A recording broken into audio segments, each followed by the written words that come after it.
Buenas, buenas, ¿qué tal? ¿Cómo estáis? Hoy nos vamos a reír de verdad. Porque ayer estaba yo buscando en mi propio Drive información sobre Mercosur, a ver qué es lo que tenía yo por ahí. Y entonces encontré varias cosas y, y me salió un BOE de España, ¿no? Un BOE. Digo yo, ¿esto qué es? Un BOE, ¿por qué aparece ahí, no? Y le di, venía en una carpeta en la que yo tengo puestos los medios de comunicación. Y digo, uy, qué interesante esto. Y entonces empecé a leer. Y os voy a contar las conclusiones que saqué de lo que leí. Así que sin más, vamos a empezar. El 11 de noviembre de 2025, Vox presenta una propuesta no de ley en defensa del campo y el sector primario. Esto es el discurso oficial de Vox de siempre.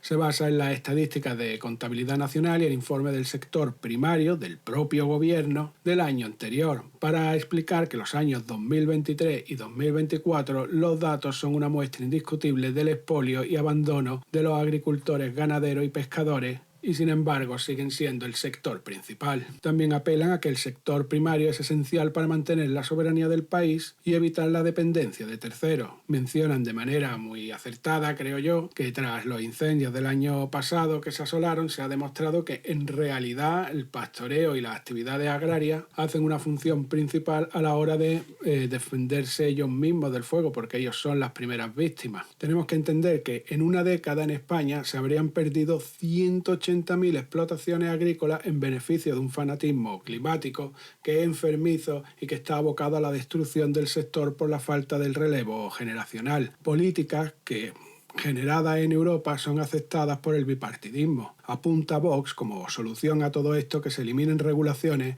que se abarate el coste de la producción y que se erradique la losa burocrática, que no solo afecta al campo, que es que nos afecta a todos los demás también en España. Y además puntualiza Vox también que el gobierno es contrario a tomar decisiones que beneficien al campo.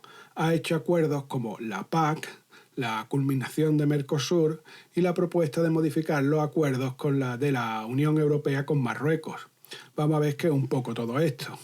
Lo que propone la PAC es un recorte del 22% del presupuesto para el sector primario y reducir el apoyo a la inversión para la modernización del campo.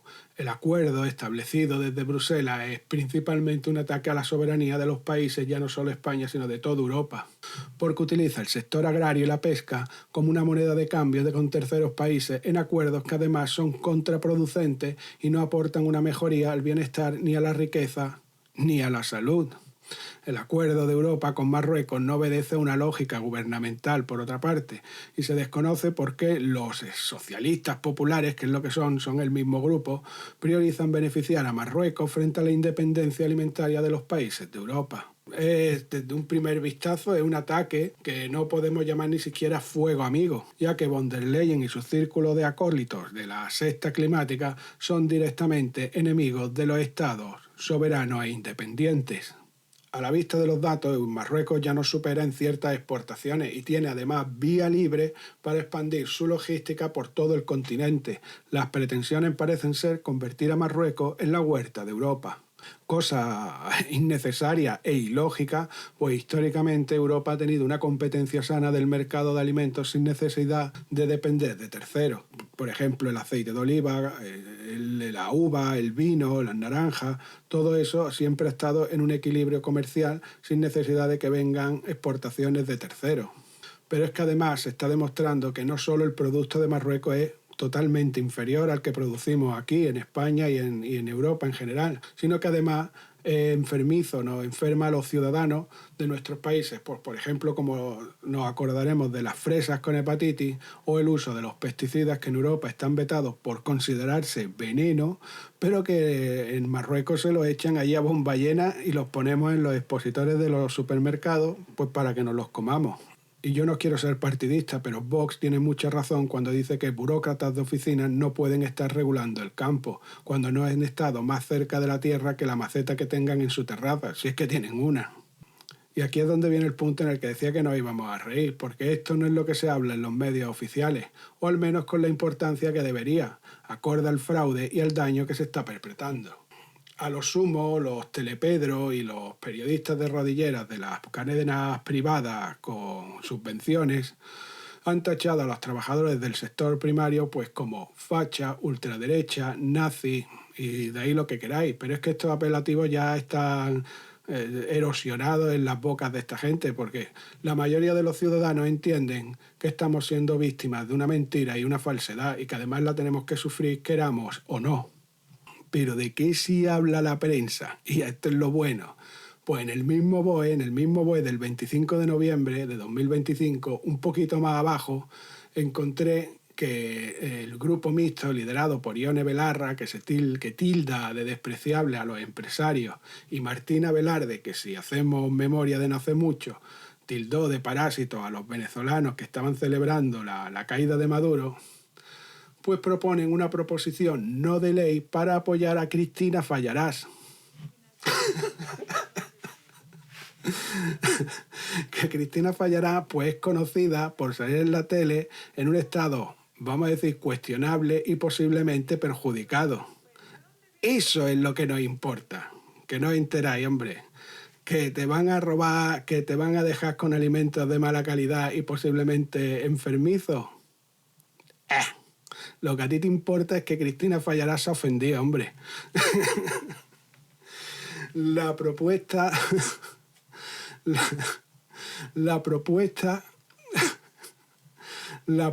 para apoyar a Fallarás y a Sara Santaolalla y a otras contra esa supuesta violencia que ellos llaman machista y política, que se fundamenta en la percepción de unos pocos que viven ajenos totalmente a la realidad, eso es lo que llenó los estudios de Radio Televisión Española, de La Sexta y de otras cadenas. Pero ni una palabra dirigida al trato de la PAC o al acuerdo de Marruecos, que afectan a la soberanía, a la economía y a la salud directamente y de forma tangible. Pero vamos a ver, vamos a darle crédito, vamos a analizar esta propuesta no de ley del grupo mixto con Podemos, Ione Belarra y toda esta patulea. Desde luego está mal insultar a la gente, eso sí es cierto. Desde aquí no voy a apoyar jamás los insultos vejatorios.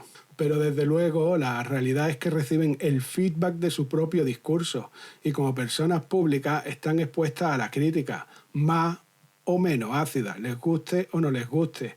Y la gente tiene el derecho, porque además nos tenemos que tragar sus discursos y muchas veces pagar sus intervenciones cuando están en la televisión pública, para que estas Sara Santaolalla, esta Cristina Fallarás y Irene Montero y todas estas, no insulten.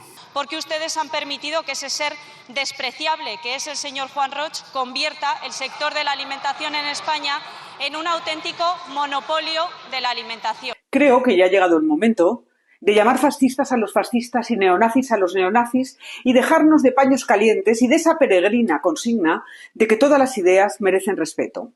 De ninguna manera.